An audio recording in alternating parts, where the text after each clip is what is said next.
바벨탑. 언어의 분열. 사람들이 바벨탑을 건설하면서 꼭대기를 하늘에 닿게 하여 이름을 내고 흩어짐을 면하고자 했더니 여호와께서 이르되 이들의 언어가 하나이므로 하고자 하는 일을 막을 수 없으리로다. 바벨탑 이야기 다들 은연중에 들어보셨죠? 하늘에 닿고자 하는 인간의 교만함 때문에 여호와께서 그들의 언어를 분열시켰다고 하는데요. 여기서 의문이 한 가지 듭니다. 인간의 욕망으로 쌓아올린 탑을 신께서 직접 행차하여 그들의 언어를 분열시켰을까요? 그들의 손으로 쌓아올린 탑은 그들 스스로 멸망되게 함이 오히려 신의 권능이 자연스럽게 드러난다고 봅니다. 권력이 강해진 만큼 이권 쟁탈 과정에서 내부에서도 분열이 일어나는 건 당연합니다. 문장의 어수는 언어를 처음 접할 때 대략적인 구조를 알고 배우게 되는데요. 이 당시 권력투쟁을 위해 각각의 집단들은 대화의 주도권을 빼앗기 위해 특정 패턴을 쓰지 않았을까요? 학창시절의 같은 반 친구끼리 학주 선생님이나 기분 나쁜 친구를 떠올리며 은어나 속어를 써서 흉을 본 추억들이 하나쯤은 누구나 있습니다. 남을 욕하는 것만큼 서로의 관계가 돈독해질 만한 게 없지요. 최근에는 야구장 삐끼춤이 유행이라던데 다들 삐끼가 되고 싶나 봐요. 옛날 옛적에는 커플을 만들어주는 부킹맨도 있었다고 합니다. 가을이니 고전소설을 펼쳐봅시다. 고대 영화의 어수는 자유로웠다고 하는데요. 비극의 거장인 셰익스피어는 이를 잘 활용했습니다. 목적어와 주어가 뒤늦게 나오는 만큼 독자에게 긴장감을 유발시켜 행위의 비극이 좀 더 부각되어 다가오는 것 같습니다. 우리나라의 조사는 동사의 원형에서 출발했다고 하는데요. 신조어의 출현으로 인해 통합되거나 생략되어 오늘날과 같이 쓰이게 되었다고 합니다. 우리말은 끝까지 들어봐야 한다는 말이 괜히 나온 게 아닙니다. 성경의 정경 작업을 캐논이라 합니다. 갈대를 의미하는 그리스어 카논에서 유래되었다는 말도 있습니다. 카논은 측량 막대기를 의미했고 측량 도구로 갈대를 사용했다고 합니다.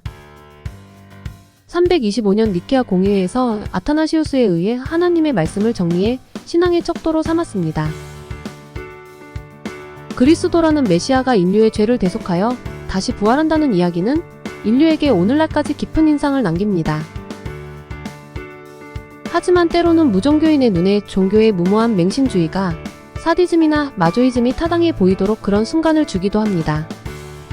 상처의 재생과 회복은 비디오를 돌려보도 순식간에 일어날 수 있는 성질을 가지고 있지 않습니다. 양손은 한 사람분의 생명을 지키기에도 버거운 일입니다. 언어가 쪼개진 이유는 하나의 통일된 권력구조가 너무도 답답했기 때문이라 봅니다. 성경의 다양한 해석이 존재하는 이유도 무관하지 않겠죠. 성경은 시대에 맞게 다시 재해석될 필요는 있습니다. 가령 그 시대에 당연하게 여겨진 할례는 오늘날에 반드시 필요한가를 따져봐야 합니다. 할례로 인해 유대인이 가졌던 전통 문화에 대해서도 그들의 주변 환경에 대한 이해가 필요합니다. 그리고 그 문화를 똑같이 수용해야만 하는 의무를 강요할 필요가 있는지도, 좀 더 나은 차선이 있는지도 고려해봐야 합니다. 역사는 좀 더 나은 선택을 향해 나아갔으니까요. 오늘날 질서나 순서에 대한 규칙은 과학적 입증을 토대로 규명해야 모두가 수긍하는 일반화된 이론을 끌어낼 수 있습니다. 최근에는 컴퓨터를 이용해 생명체의 DNA 염기서열까지 쉽게 볼 수 있다고 합니다.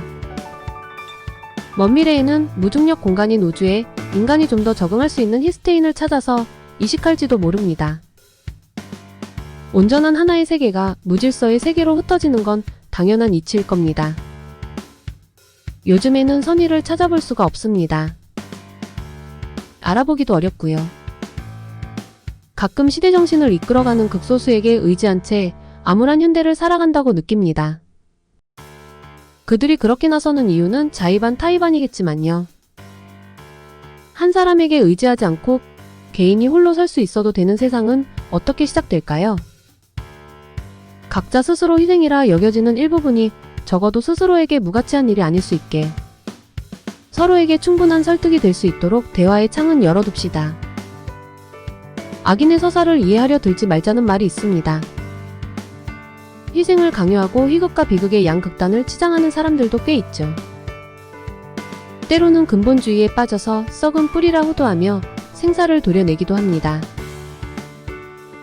한물주의 사고관념에 치우쳐 물질의 세계에 압도당하지 않고도 순간의 찰나를 읽는 정신적 풍요를 누리시길 바랍니다.